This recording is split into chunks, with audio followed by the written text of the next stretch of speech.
Welcome once again to our to our live streams. Thanks for tuning in with us each and every week. We continue to make these a regular process for you, and I hope you learn something each and every week. Go back, take a look at the archives. We've done everything from basic exercise routines that you can engage in at your home, in your garage, in your basement, to weight loss protocols, to digestive problems, on our blog site, on our live stream. Make sure that you check out the others that we have as well. Excuse me. Let me start with a quick reading this morning. My son, forget not my law, and let not thine heart, but let thine heart keep my commandments. For length of days, long life, peace, they shall be with thee. Let not mercy and truth forsake thee. Bind them about thy neck. Write them upon the table of thine heart. So shalt thou find favor and good understanding in the sight of God and man. Trust in the Lord with all your heart and lean not to your own understanding. So many promises here that I believe for us that have to do, though, that they're contingent. This is a contingency plan that we've got to abide. We've got to remain in Him. We've got to not forget the law of God, keeping His commandments. It says then length of days, long life, peace, favor, understanding, they follow. And so my encouragement for you today is to make this a daily part of your life. No matter what your belief system, no matter where you are, I believe that as you might not even believe in God. I believe that as you begin to read the Scripture, the Bible teaches us that God reveals Himself to you through the Word of God. This is literally a living act of this. These are not words printed. This is not your daily newspaper.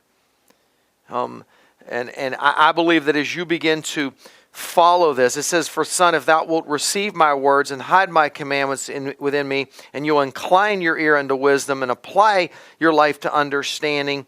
Yes, if you cry after knowledge and lift up your voice, you seek it as silver. There's some promises, there's some amazing principles in here that God reveals Himself to me and to you as we begin to make it a priority in our lives. So I would encourage you to do so. I was reading from Proverbs 3 and Proverbs 2, by the way. Folks, make sure that when you're at the website, you take a look at some of the new products, some of the new things that we have available for you at AskJoeDiMatteo.com. You would be certainly viewing this, viewing this right now. So you know where the website is, but how about telling a friend, how about telling a relative, maybe someone in your family that hasn't viewed the live streams before? What would we want to cover today? Well, this was a last minute as of yesterday. What's our topic for this week? I don't know. What's pertinent? I think what's pertinent, artificial sweeteners. It's a huge problem. Why is it a problem? It's just a sweetener. I don't consume that much of it. Why is it such a big deal? Well, actually, truth be told, many of you are consuming a lot more than you realize. Number one, they are problematic. These chemicals can create problems in your body. You name it, everything from inducing cancer, yes, to you say, wait a minute, and the FDA has approved this? Give me some time to state my points and my case, and you'll be able to extract the thought process. We know that there's not only thyroid issues in some areas, there are thymus gland issues and difficulties that arise from many of these. So we have today listed aspartame, asulfame, sucralose, neotame, sodium saccharin. These are kind of the big boys. Now there are other things. There are things like sugar alcohols and so on, but we want to just focus on these, and probably the three that I have checked off that we'll probably really cover today are going to be aspartame, asulfame, and sucralose, known as Splenda, and so on. So I've listed down here. What are some thoughts? Well, the things that we want to cover, what's the safety of these components? Are they safe? Big question. What are the benefits? Obviously, the risks you can tie to the safety, but are there benefits? You would think, well, I'm a diabetic, so I should be on something like this. You're going to find that even in diabetes, or maybe you're attempting to try to lose some weight, and you would think that, well, I need to use something that's artificially sweetened. No, not really, because what we're finding is that even these artificially sweetened components, folks actually still consume the same amount of food, calories, etc., actually don't lose weight when they're engaged in these types of consumption or food consumption components. The other area is, why then would we use them? So number one, what's the safety? Are there any benefits? Why would we then be using them? Well, the obvious answer might be, well, I don't want to consume sugar. Sugar's bad. I would tell you, I'm probably going to give away my hand before I even get into this, but I'd probably rather you consume like a sucra nut or even a honey, frankly, as opposed to consuming some of these components, because I believe they're hugely problematic. So let's just start maybe with number one, and I have a lot of notes written here, so I'm going to kind of pull from my notes as we talk, but what are some of the issues with aspartame? Well, aspartame, so let's just start with that. Aspartame. Why do you believe it's a problem? Well, first of all, as this is broken down in the body, it's broken down, number one of the components, I don't want to get into all this, but methanol, aspartic acid. But methanol, it's wood alcohol. You say, well, geez, can it be that much? No, it's not that much. But when it breaks down in the body and you're consuming significant amounts of it, it becomes an issue in your brain. Number one. Number two, we know that this particular sweetening agent is excitotoxic. Excitotoxic. What does that mean? Excitotoxins literally are documented to stimulate aberrantly your brain, my brain, to the point where these compounds are associated with migraines and headaches, number one, even focus and attentive issues in young children. So excitotoxins are agents, chemicals, preservatives, dyes, colors, artificial sweeteners such as this, because of the byproducts that they break down into. They become excitotoxic. They are excitatory toxins to the brain, and the real core problem is they can induce headaches, migraines, and focus and attentive issues in young children. Excitotoxins, number one. The other area that I believe is a huge issue once you really look at the research.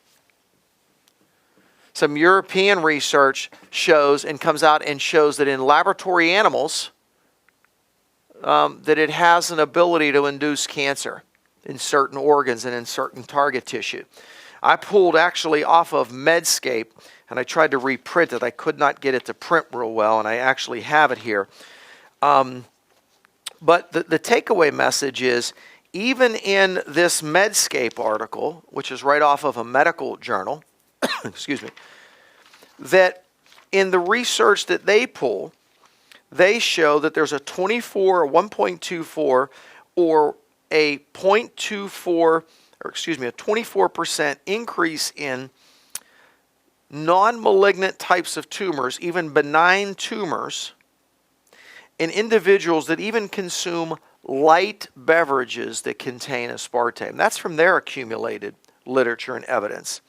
Number two, when they look at multivariate analysis, 21 of the 25 studies that they look at show that there is a 70% increase, 1.7-fold or 70% increase in malignant tumors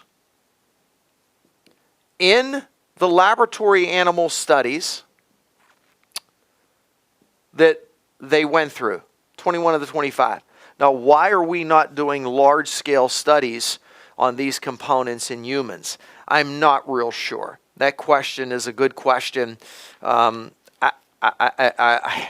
ask me. I'd like to know that as well. I'm not real sure. It's a huge problem. So we have aspartame being associated with an increase in tumor activity, benign and malignant.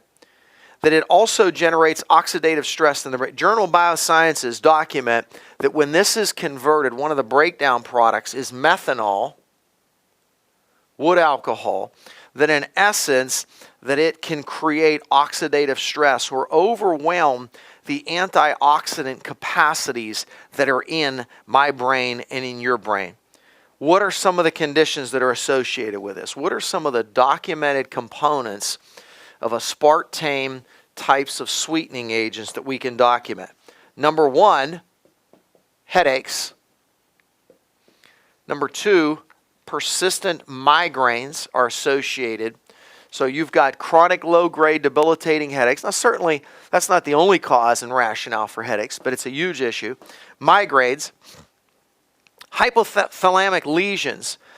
Lesions in the hypothalamus of lab animals, of lab rats. Say lesions. What's a lesion? Lesion is literally a tumor-like activity, tumorigenic activity in the hypothalamus of laboratory animals and rats. They also see there's an involution of the thymus gland in those using chronic ingestion or chronic use of aspartame. Involution meaning a shrinkage of the thymus gland. Thymus gland produces T cells, which are regulatory in their ability to produce NK killer cells, which are big boys in your immune system. I mentioned that on the air this morning. So aspartame, what are some of the other issues? There are indications for changes in thyroid activity besides the hypothalamus and also the pituitary gland. An area that you might be most interested in, that is it possible that using something like an aspartame because of its excitotoxin activity to the brain, that it's actually associated with obesity, especially in young people utilizing this as an artificial sweetener to replace sugar. Absolutely. You can literally inject laboratory mice and animals with aspartame and its derivatives, MSG-related compounds. See, because actually, technically, when this is broken down in the body, it becomes part of this family, monosodium glutamate family of components. See, aspartame has MSG-like activity. MSG is documented to make lab animals fat. Feed them the same amount of pup chow, MSG, two separate groupings. One gets an MSG-related compound, the other one does not. The other grouping, the one grouping receiving MSG compounds get fatter. This falls into that category so that we can associate, and there's strong associations between the use of aspartame and a downregulation, obviously, of your hypothalamus, the controlling center in the body, your ability to understand calorie consumption. So literally the body gets tricked with most artificial sweeteners, in particular with aspartame, so that literally we find that someone that consumes artificially sweetened beverages versus one that consumes just regularly sweetened beverages, there's actually no difference in their weight gain, which doesn't make sense because sugar-sweetened beverages have higher calorie or caloric value. See, it's not about the caloric value, it's about the tricking of the brain that takes place and how the body perceives calories and in what you consume downline from there. Huge problems with MSG-related compounds, of which aspartame certainly is one. Childhood obesity, we talked about that. Toxicity reports. There are significant toxicity reports to the FDA. Let me just go through and just read you some of the components that I have as well. 10% methanol, that's what it's metabolized to in the body. Literally, a component, a portion of that is then metabolized to formaldehyde. Formaldehyde is embalming fluid, for goodness sake. So literally, you consume a lot of aspartame-related beverages or foodstuffs. You are literally putting low levels eventually, as the process of breaking down these components in the body, to formaldehyde. 100% of the independent research, now this is key. I want you to follow this. Not industry supported research. So however you sell independent. All right. Independent research shows, 100% of it shows that there are problems, there are negative effects associated with detrimental effects in one way or another, whether it's hypothalamus, whether it's the pituitary, whether it's the thymus gland. 100% of independent research. 100%. The problem is that a lot of the research that the FDA approved these products on are industry, or it's the fox guarding the hen house. They're industry-supported research components where they're paid for by industry. So the effects, the negative effects, are often and have been documented to be minimized. Ringing in the ears, confusion, memory loss, neurologic issues, tingling, etc. in the extremities associated with chronic ingestion of aspartame. Let me read you this from Russ Blaylock.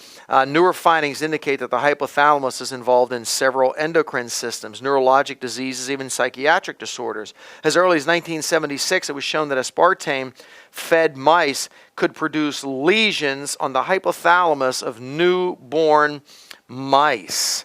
It should be realized that these lesions or these injuries can be seen through an ordinary light microscope. They are significant nonetheless, even though the manufacturers claim that you can't document them, that you can't see them. The literature shows that you're actually damaging these tissues at a cellular level. Several other studies have shown that neurons can be injured without such physical, visible damage.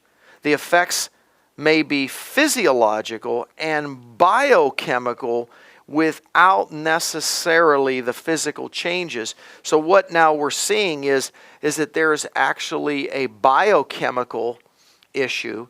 There's physical attacks at a cell level. You say, Joe, I don't even know where you're going with all this. What in the world? I'm telling you that aspartame is not a safe agent for you to be consuming. All right, so we've spent quite a bit of time. I have literature on obesity. Let me just kind of blow through this real quickly and just run through this.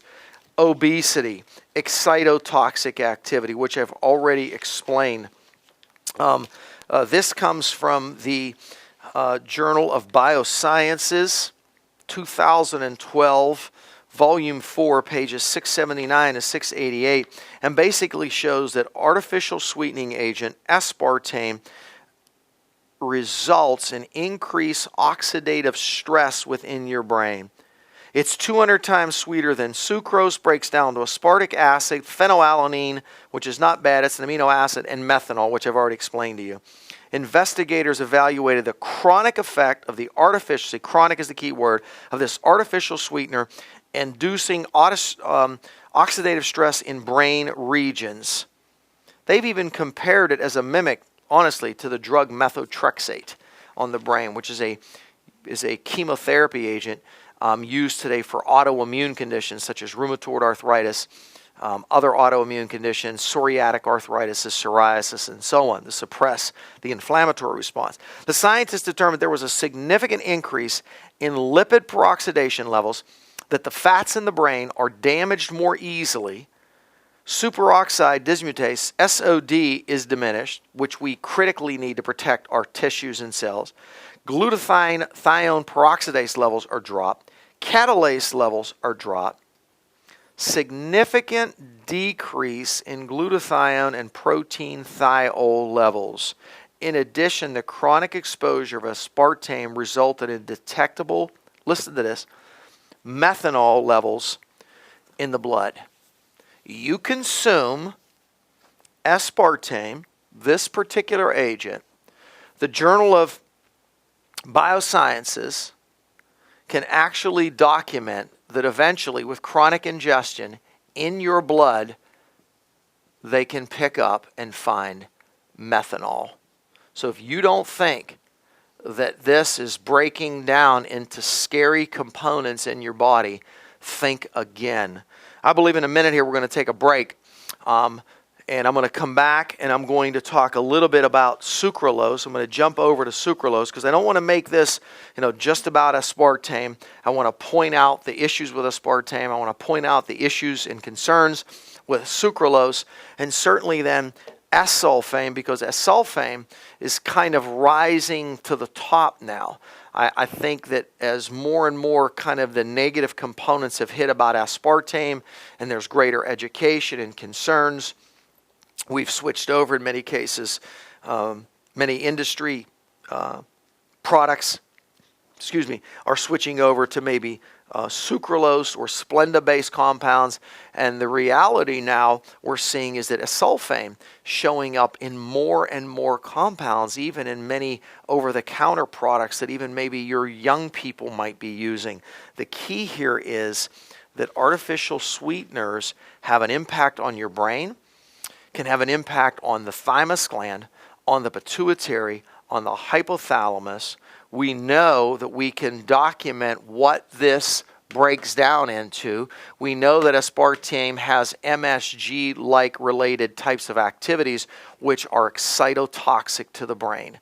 I honestly believe, frankly, as harsh as this and as almost foolish as this is going to sound, if you're going to consume a sweetened foodstuff or beverage, you're better off with plain old-fashioned, unrefined sugar, in all honesty, and not that that's a good thing, than you are with these artificial chemical compounds. We're going to slip to a break. Stay with us a couple minutes. Enjoy the video. Come back and we'll finish up with the next two components. Stay with us. Welcome back, and thanks for tuning in to Great Grace with Matt Redman. Psalm 45 says, "My heart is indicating or overflowing or inditing a good matter. I speak of the things which I have made, touching the King. My tongue is the pen of a ready writer. Thou art fairer than the children of men. Grace, great grace, grace is poured into thy lips. Therefore, God hath blessed thee forever." The grace of God. And I know, folks, we often try to find what's the real definition, unmerited favor, etc., etc. It is the love of God. It is the favor of God. It is the provision of God that we do not deserve. We haven't done anything to deserve it. You can't do anything to muster up a level of holiness. I'm a nice guy. I'm a good gal. I'm a good person. I do the right thing. I give to the poor. No, see, this is something that you can't solicit from God. It is given freely by God, the grace of God. That is a great song. I hope that you enjoyed it. Back to our discussion on the problems, the dangers, the risks of artificial sweeteners. Should you consume them? Is there a rationale? And I stated at the end of that last segment that you'd almost be better off consuming a beverage that is traditionally sweetened with sugar as opposed to artificially sweetened. I feel like at least you know what you're getting. I feel like with many of these artificially sweetened compounds, some of them range in sweetness of sugar of 200-fold greater in their sweetening activities, up to 600 times the potency. Now, you need to think about that. That some of these compounds run anywhere in the range of 200 to 600 times the sweetening capabilities. Now, does that sound like anything?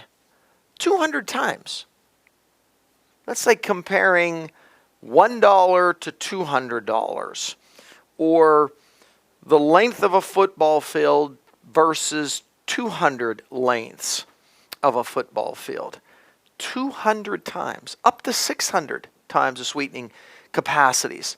Literally, do you realize that they are so powerful that many of these sweetening agents are cut with things like maltodextrin and other agents to so dilute their sweetening capacities. Do you follow me? They are so powerful that they are diluted many times over with other ingredients to diminish their sweetening capabilities. How could that possibly be natural? Benefits, I see none. I started the show with, what are the benefits? I see none. The risks, I think they are many.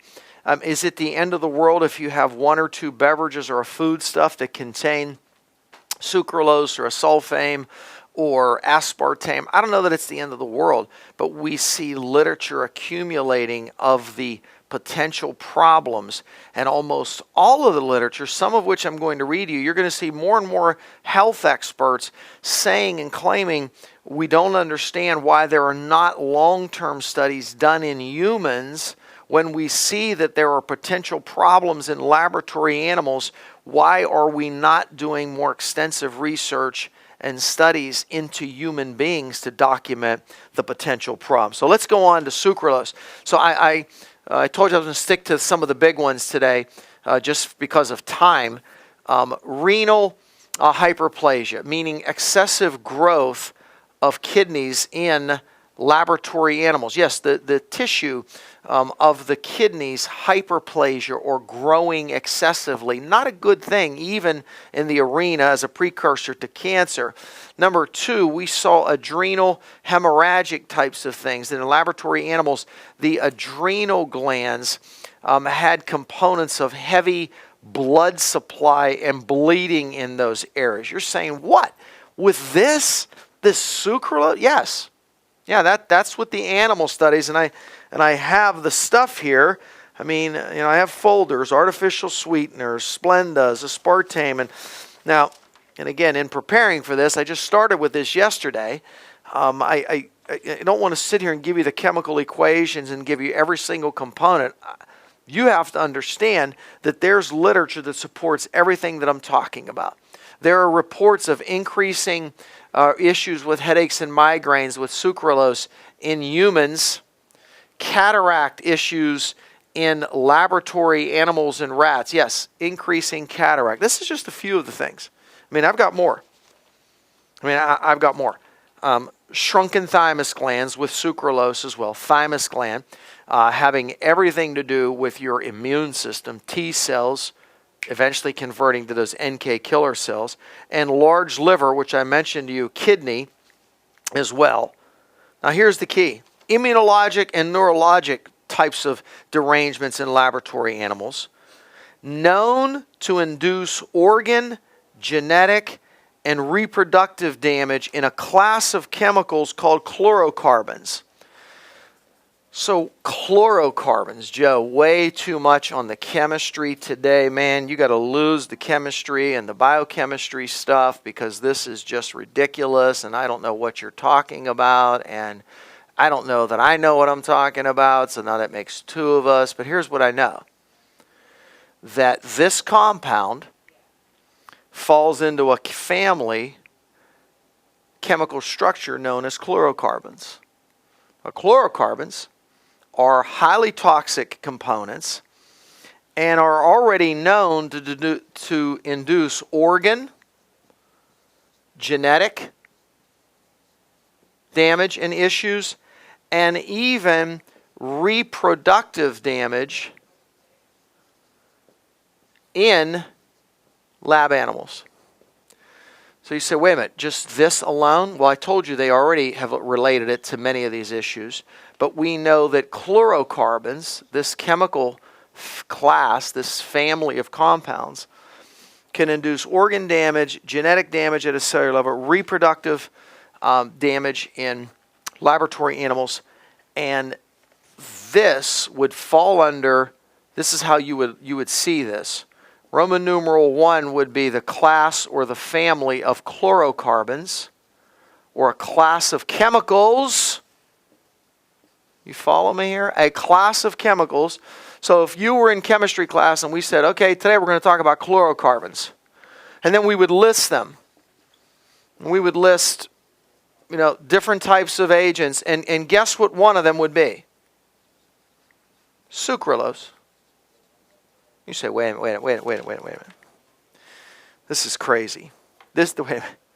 You're telling me that this actually is this. Yeah, no, I'm telling you that chlorocarbons as a class of chemicals, and I don't want to get into those other chemicals, sucralose falls into the category of chlorocarbons, which is a known carcinogen and known damaging agent to our body. You almost name the end result. So we don't have to have huge chemistry or backgrounds in any of this to understand that these are potentially defiling compounds to the body. Hence why I say that we need to be very, very careful, and I would almost consider using sugar, as crazy as that sounds, to some of these components. Diabetics actually using sucralose chronically, artificially sweetening agents actually see increases in A1Cs, their average blood sugar over 90 days. Red blood cell counts have been documented to diminish under sucralose, and we already mentioned the migraine. So I think I have so much more information. Popular sweetener sucralose indicated in Medscape a few years back as a migraine trigger. All I can tell you is I could go on and on and on. Let me just read you. I had one other very, very key component that I did want to read to you today about sucralose, and I want to move on to Aspartame very quickly. This comes from a James Bowen, a researcher. He's a physician. He's a biochemist. Sucralose is a molecule of sugar chemically manipulated by the surrender, back to chemistry again, of 3 hydroxyl groups in chemistry. That would be this, hydroxyl groups. You surrender 3 of those, and you replace it with chlorine atoms. Okay? All right? So you take away these good things, in essence, that we need. We replace it with chlorine. Hence the name chlorine, chlorocarbons. So just listen to this. We replace it with 3 chlorine atoms. Natural sugar is a hydrocarbon built around 12 carbon atoms. When turned into Splenda, sucralose, it becomes a chlorocarbon. The family of agents known as chlorodane, chlordane, lindane, DDT. So when I said to you before, class of chlorocarbons, we could talk about lindane, DDT, sucralose. We could talk about them literally in the same light. You say, whoa, that is just astounding, and we're allowed to consume. Well, because it's perceived that it's a small amount. It's tiny amounts versus large amounts of these other chemicals. Hence, we can't compare the two. But as much as many of us are consuming, it's a huge problem. Unlike sodium chloride, chlorocarbons are, I want you to listen to this comment, this is true, are never nutritionally compatible with our metabolic processes and are wholly incompatible with normal human metabolic functioning. Ironically, I couldn't have said it better myself. I couldn't agree more with the researcher Bowen on that comment, because I believe that to be absolutely true. The last one I'm going to cover, and we're going to close, artificial sweeteners. So if I haven't convinced you, hey, it's up to you. I believe this is an educational format. This is something that you should put under your hat and think about going forward. Aspartame, another one. We're not going to get to all these today, but I'm just going to quickly, because I want to close here, just read you some quotes from researchers. This one comes from David Rawl, MD, PhD, Assistant Surgeon General, United States Public of Health. He's retired now. These data, in his assessment of Aspartame, so Aspartame, another sweetener, really taking precedence and coming, I think, bubbling to the surface more and more as some of these other guys catch more and more heat over the course of time. Would the use of this compound would provide us reasonably certainty, they say. Listen to this. These data do not permit an assessment of the use of this compound that would provide a reasonable certainty of no harm. He's saying that if you really look at the information that's out there, there is not enough convincing evidence that says these things do no public harm. So then he goes on to say, in fact, there are indications that it might be carcinogenic. So now this is from a researcher that is involved in public health, etc., that it has the indications to be carcinogenic. He makes a very black and white statement. I would strongly suggest that properly designed long-term studies on both mice, laboratory animals, Sprague dollies be conducted before a sulfame be considered for approval. This was prior. It was approved in light of that regardless. The only conclusion, this comes from Lorenzo Tomatis, former director, International Agency on Research. The only conclusion one can draw from looking at the available results is that a sulfame should be tested in a proper way for evaluation of its carcinogenicity before it can be made. Once again, he brings up carcinogenic activity. Now you say, once again, but how much, Joe? How much of that do I have to consume? I don't know. That's the problem. Well, what if it's like boatloads of it? I would never consume that in a lifetime. Could be, but what we see is that even in reasonable amounts in laboratory animals, there's indications for cancer induction or mutation or changes in cells. Why would I take a chance on consuming it myself? The studies, this one comes from a Franklin Meyer, Director of Health and Safety Department down in Washington, D.C. These studies are inadequate. Look how often the same words come up to assess the carcinogenic potential of this compound in face of an inadequate study design and context which would tend to obscure its effects need to be re-reviewed. A sulfame, another researcher says that I agree that well-conducted, rigorous bioassays should be consumed. Reading the reports and the tests on a sulfame brought back to me the flavor of the bad tasting of practices that were common in those years when the use of poorly defined animal colonies, etc., lack of randomization, assignment. In other words, he goes into this big spiel of saying that when he reviewed and looked at the literature, this was Umberto Safodi, Chief of Laboratory and Experimental Pathology at the National Cancer Institute. All he basically said, he goes into this big dissertation and says that this is reminiscent of so many other pieces of data and literature that come through that are so inconclusive that you could never draw a conclusion from it, yet the FDA drew conclusions saying it was okay, which is dumbfounding, when the literature was not supportive that this doesn't have an effect, a sulfate, on human health and activity. Well, I hope that you have enjoyed our time on artificial sweeteners. So as you have viewed this today, again, I would tell you I got no axe to grind. I'm just telling you, I don't consume these compounds. I look to avoid these compounds. I think you should look to avoid them. I think intermittent use here and there, I certainly don't think is the end of the world. I always think it's about balance. I think chronic use of aspartame or aspartame-like types of sweetening agents, sucralose, S-sulfame, neotames, I had about 6 listed for you at the beginning of the show, the broadcast, are problematic. The evidence is not conclusive. Yet we see that these chemicals are continually accepted and being used as common issues. Many countries have actually banned the use of certain types of compounds here. So I would strongly suggest that you look to reduce any type of sweetening agents in your diet. Reduce the amount of sugar. Be very careful. Read your labels in prepackaged, prefabricated foods. Use wisdom in everything that you do regarding the use of chemicals that you can control like this. There are certain things that are ubiquitous in our environment that you have no idea what they are. They could be metals, they could be chemicals, there's certain pesticides and herbicides, and in some cases that we can't control.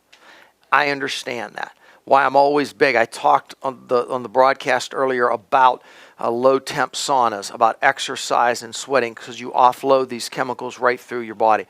These, though, are a little bit different because we're ingesting them voluntarily in many cases on a daily basis, and they are affecting us at a cellular level.